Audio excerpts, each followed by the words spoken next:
দলৰ কাৰ্যসূচীলৈকে আহিলোঁ। আপোনালোক সকলোৱে জানে যে বিহালীত উপনিৰ্বাচন অনুষ্ঠিত হ'ব আৰু দলে এই সমষ্টিটো চোৱা চিতা কৰিবলৈ দায়িত্ব দি থৈছে। গতিকে মাজে মাজে আহিও আছোঁ।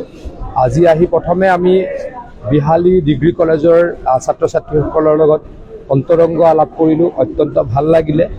দ্বিতীয়তে আমি আমাৰ যি 4টা জিলা পৰিষদ, এই জিলা পৰিষদ কেন্দ্ৰিক আমি যিমানকেইটা পঞ্চায়ত আছে তাত এখন কমিটি কৰি দি গৈছিলোঁ।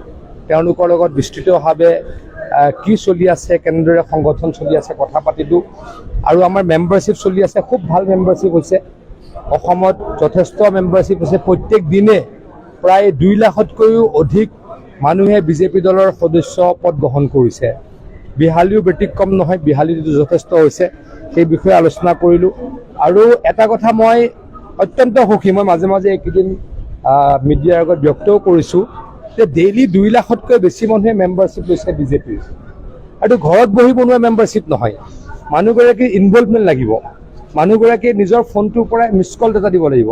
তাত এখন ফৰ্ম আহিব, ফৰ্মখন ফিল আপ কৰিব লাগিব, আকৌ কনফাৰ্মেশ্যন আহিব। গতিকে এটা বিস্তৃত প্ৰক্ৰিয়া আছে।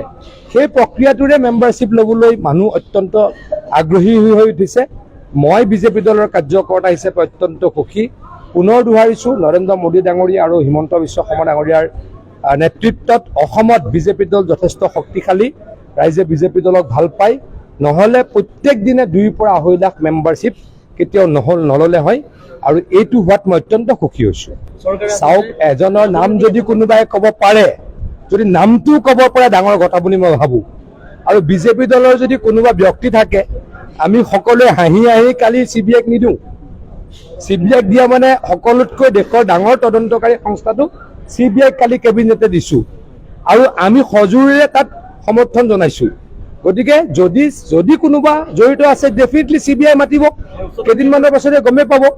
কংগ্ৰেছৰহে কোনোবা কৰ্মী, কোনোবা নেতা জড়িত বুলি নাম সহকাৰে টিভিত পেপাৰত পঢ়িবলৈ পাইছোঁ। অৰুণজ্যোতি গগৈ তাৰ ওপৰত কিবা প্ৰতিক্ৰিয়া দিব বুলি মই আশা ৰাখিছোঁ। চাওক, CBIৰ ওপৰত আৰু কোনোবা আছে নেকি? CBIৰ ওপৰত কোনোবা থাকে নেকি? আগতে কংগ্ৰেছৰ দিনত কিমান এনেকুৱা কেলেংকাৰী হ'ল, CBI বুলি কৈ মানুহ ভাগৰি গ'ল। কংগ্ৰেছে দিব নোৱাৰে, কাৰণ কংগ্ৰেছৰ মানুহ তাত জড়িত হৈ থাকে। আমি জড়িত থাকিলেও ৰেহাই নিদিওঁ। মই ভাবোঁ যে প্ৰথম কথাটো জড়িত কোনো নাই। মই আকৌ কৈছোঁ, জড়িতটো কোনো নাই। জড়িত থাকিলেও কি পাব লাগিব? শাস্তি পাব লাগিব, কঠোৰ শাস্তি পাব লাগিব। গতিকে আমি সকলোৰে অত্যন্ত দৃঢ়তাৰে CBIক দিয়াৰ ব্যৱস্থা কৰিছোঁ।